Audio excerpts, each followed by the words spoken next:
कमाल हो गया, धोती को फाड़ के रूमाल हो गया। जी हाँ दोस्तों, जो चीज हमने बिल्कुल एक्सपेक्ट नहीं की थी वो आज स्मैकडाउन के अंदर से देखने को मिली है गाइस। एक बेहतरीन मेन इवेंट और एक बड़ी अनाउंसमेंट दोस्तों रॉयल रंबल की रिगार्डिंग हुई है। एक बड़ा मैच दोस्तों हम लोगों को जल्द देखने को मिलेगा। तो सबसे पहले बात करी जो है आज की स्मैकडाउन की। आज की स्मैकडाउन कनाडा से लाइव थी एंड गाइस इसकी शुरुआत काफी जोरदार तरीके से हुई थी। यहाँ दोस्तों सेमी ज़ेन जो कि दोस्तों कनाडा के अपने लड़के दोस्तों एंट्री मारते हैं होम टाउन बॉय की एंट्री पर। सेमी ज़ेन के नारे सुनने को मिलते हैं और गाइस सेमी ज़ेन यहाँ आकर कहते हैं कि आज वो अपने घर में और कल सैटरडेज नाइट मेन इवेंट में वो नंबर 1 कंटेंडरशिप जीतने के लिए उतरेंगे। यहाँ वो कहते हैं कि सबसे ज्यादा मोमेंटम उन्हीं के पास है। आगे वो कुछ कह पाते हैं कि ट्रिक विलियम्स की एंट्री हो जाती है। वो दैट ट्रिक विलियम्स ने आकर दोस्तों सेमी ज़ेन को माइक पर ऑन कर दिया लिटरली।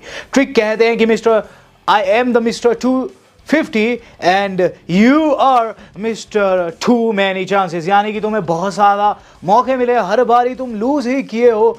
आगे वो कहते हैं कि मुझ में और तुझ में सिर्फ यही फर्क है कि मैं WWE चैंपियन बनने आया हूं और तू इस चीज को पाने में विफल रहा है। सेमी ज़ेन दोस्तों करारा पलटवार करते हैं और ये चीज कहते हैं कि मैंने बहुत ज़्यादा मौके गंवाए हैं, लेकिन शायद से तुम में ये चीज़ जाननी होगी कि हम दोनों के बीच में बहुत बड़ा डिफरेंस है। सेमी कहते हैं कि 5, 10, 15 साल बाद अगर किस्मत रही तुम्हारी अच्छी तो शायद तुम मेरे लेवल के बन पाओगे। आगे दोस्तों इनके बीच कुछ हो पाता कि डेमियन प्रीस्ट की भी एंट्री हो जाती है। डेमियन प्रीस्ट आते हैं और सीधे दोस्तों उन्होंने ट्रिक विलियम्स के ऊपर साधा निशाना। वो क्या कहते हैं? वो कहते हैं कि तुम बहुत ज़्यादा बकबक करते हो ट्रिक, और चूंकि जब मैं तुम्हारे सामने खड़ा हूँ तुम्हारी ज़ुबान चुप हो चुकी है। यहाँ दोस्तों ट्रिक से वो पूछते हैं क्या तुम मुझसे डरते हो, जिस पर ट्रिक जवाब देने के बजाय दोस्तों माइक्रोफोन जो है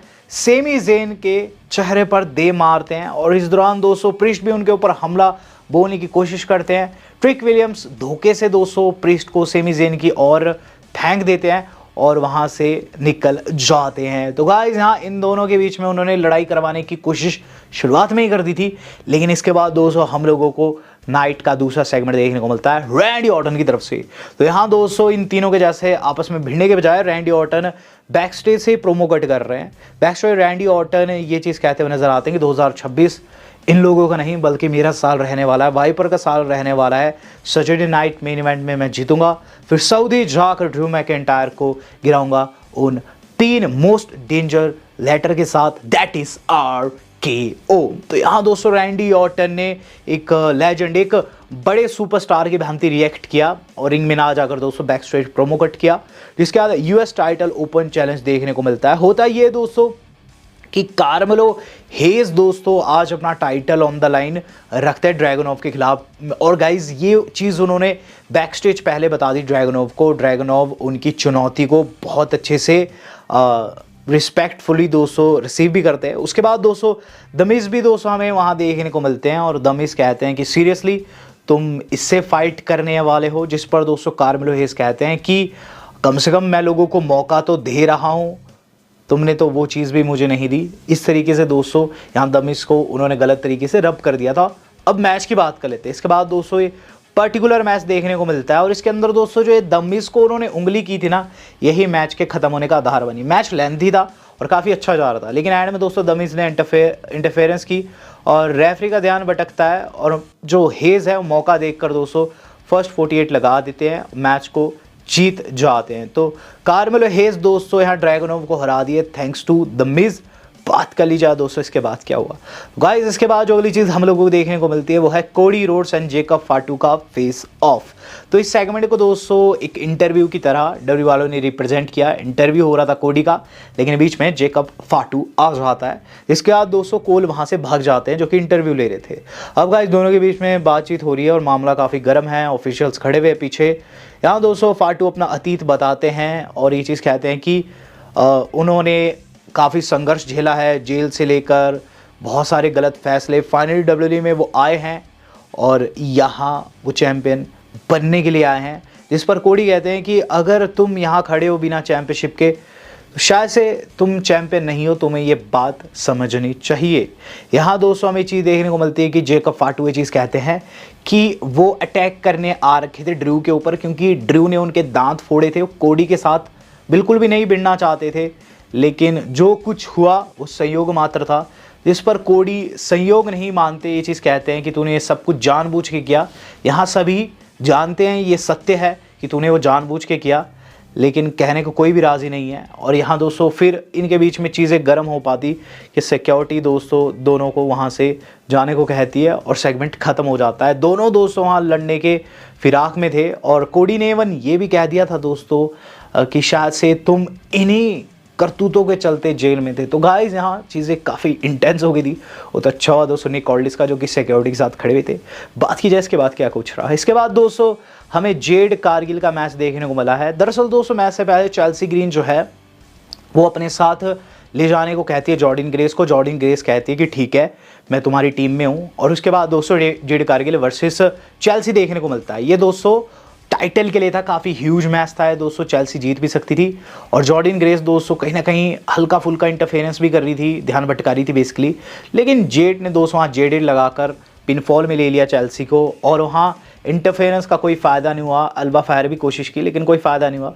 यहाँ दोस्तों जेड जीत गई, जिसके बाद इनका फेस ऑफ भी होता है। इस पर्टिकुलर फेस ऑफ के अंदर हमें ये चीज़ देखने को मिलती है कि गाइस वहाँ जो हमारी अपनी जेड कारगिल है उन्हें जॉर्डन ग्रेस बता दी कि रॉयल रंबल वो जीतेगी और फिर वो उनकी बोलती बंद करेगी जब वो उन चैलेंज करेगी रेसलमेनिया के लिए। तो गाइस यहाँ पता तो चल चुका है कि जॉर्डन ग्रेस जो है वो रॉयल रंबल में उतरने वाली है, लेकिन वो क्या जेड का वाकई में तख्ता पलट कर सकती है? वेल इस पर मुझे संदेह है।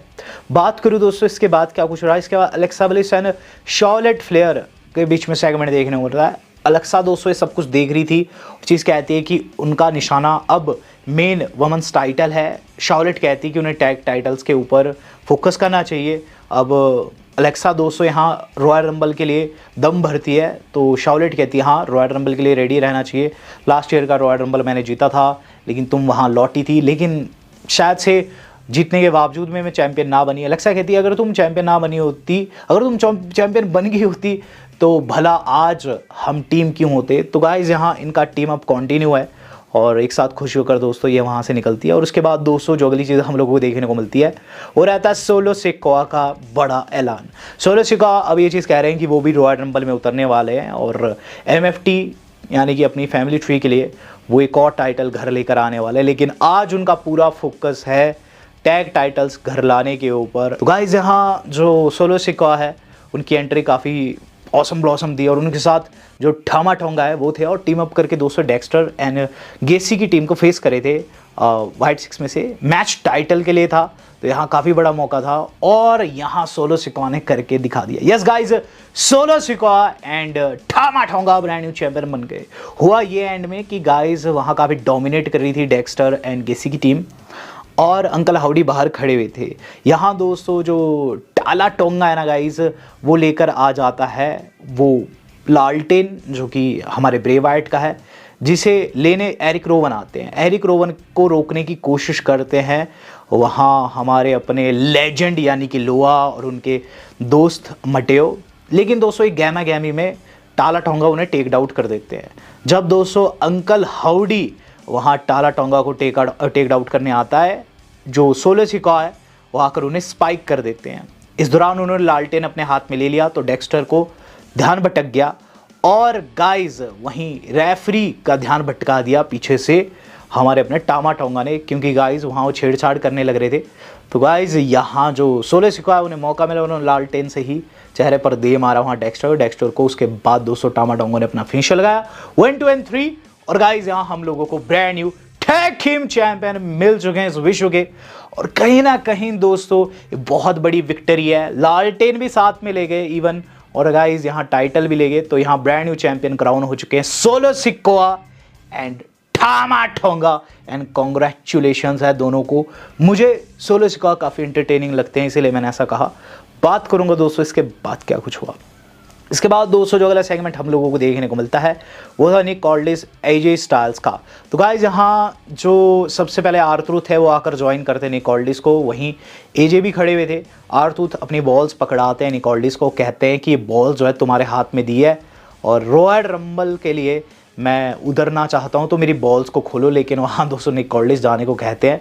आर्थरूथ कहते हैं कि आज मुझे बहुत अच्छी नींद आएगी क्योंकि मैंने बॉल्स अपनी किसी सेफ हैंड्स में दे दी है। तो गाइस यहाँ हंसी छूट जाती है एजे की भी।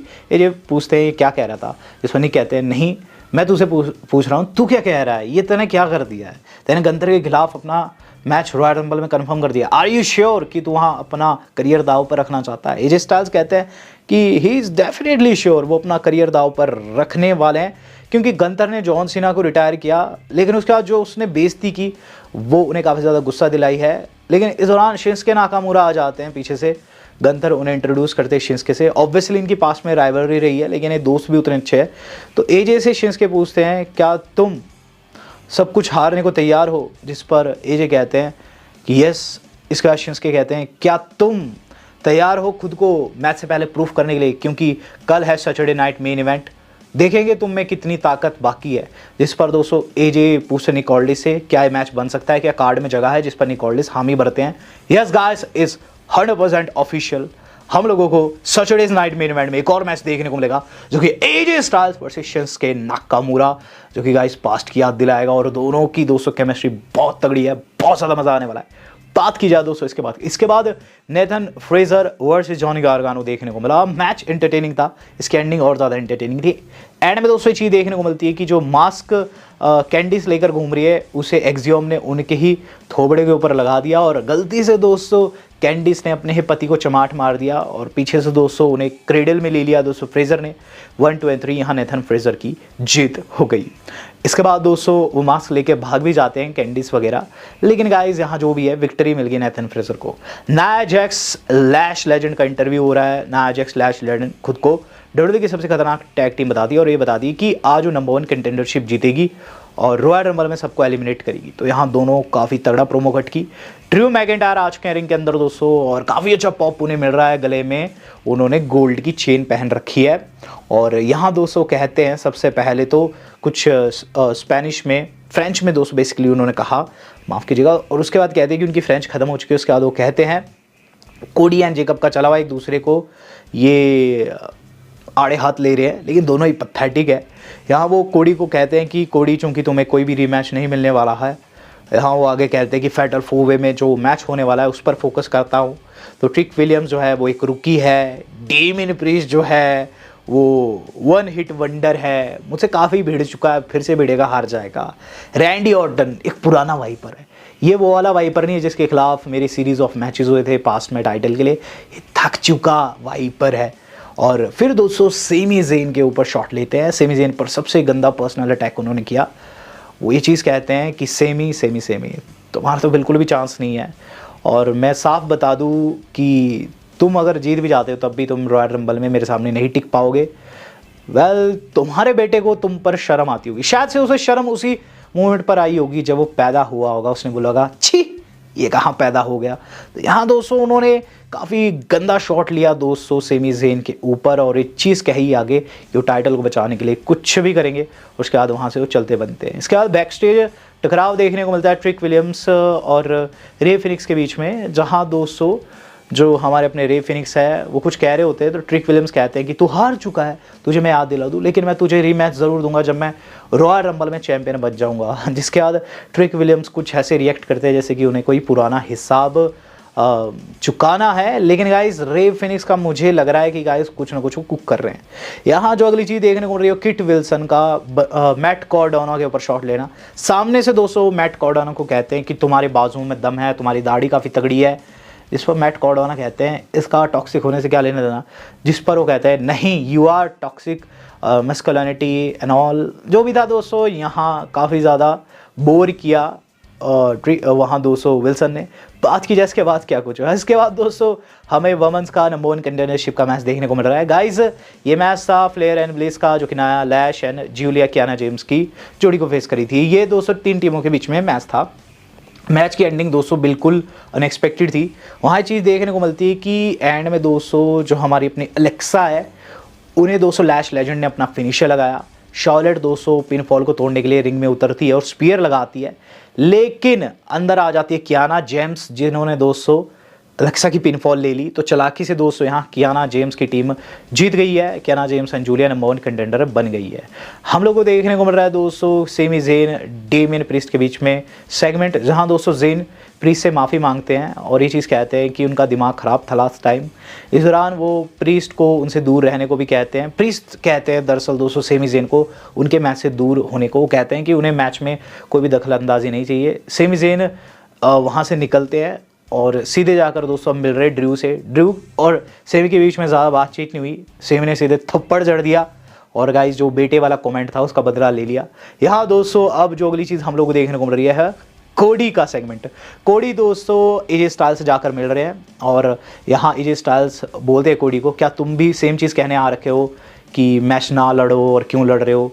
जिस पर कोडी कहते हैं नहीं, मैं तुम पर विश्वास करता हूँ, you are better superstar and best of luck, जिसका हाथ इन्होंने मिलाया। लेकिन जैसे कोडी अपनी बस की ओर बढ़ते हैं वहाँ देखते हैं एक पोस्टर लगा हुआ उनकी बस के ऊपर, शीशे के ऊपर, जिसमें दोस्तों ड्रू मैकिंटायर का पोस्टर है। उन्होंने टाइटल उठा रखा और लिखा है रियल अमेरिकन ड्रीम। तो यहाँ दोस्तों ड्रू ने काफ़ी फनी वे में आज चुटकी ली कोडी के ऊपर।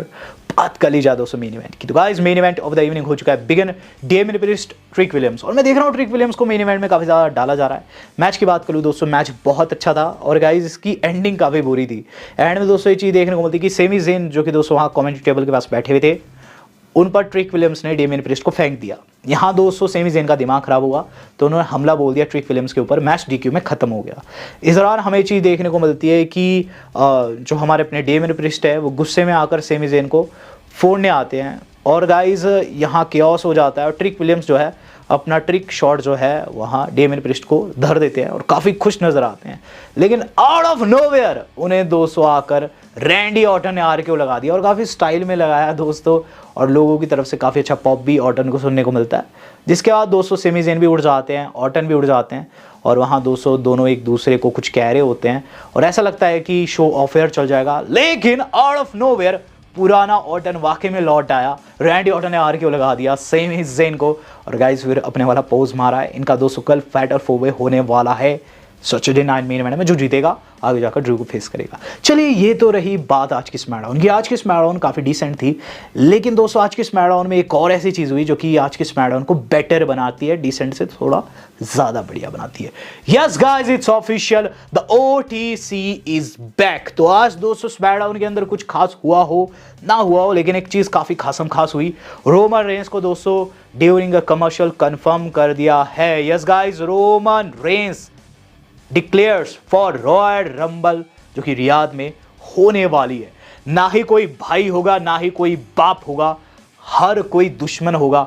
29 अदर सुपरस्टार्स होंगे रोमन रेंस के सामने। और जिस तरीके से दोस्तों रिप्रेजेंट किया गया दोस्तों रोमन रेंस का दोस्तों, जो ये सो कॉल्ड टीजर डब्ल्यू वालों ने चलाया है, ऐसा लग रहा है कि रोमन रेंस ही जीतेंगे।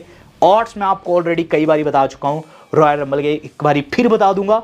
रोमन रेंस दोस्तों अभी उसमें लीड करे, अगर कोई चेंज आता है तो बताऊंगा। यहां आपको ये चीज भी बताना चाहता हूं, द रॉक को बताया जा रहा है कि सऊदी वाले अप्रोच करे अगले साल की रेसलमेनिया के लिए। और न्यूज ये है कि उन्हें हिस्ट्री का सबसे बड़ा कॉन्ट्रैक्ट, सबसे बड़ी रकम दी जाने वाली है। और ऑब्वियसली द रॉक पैसे के लिए ये मैच देंगे, जो कि हम कई बार डिस्कस किए इस चैनल पर। That is Roman Reigns versus the rock. कौन है असली tribal chief? Do let me know. Video मेरी आज कितनी थी? आज तक इतना ही। धन्यवाद। शब्बा खैर।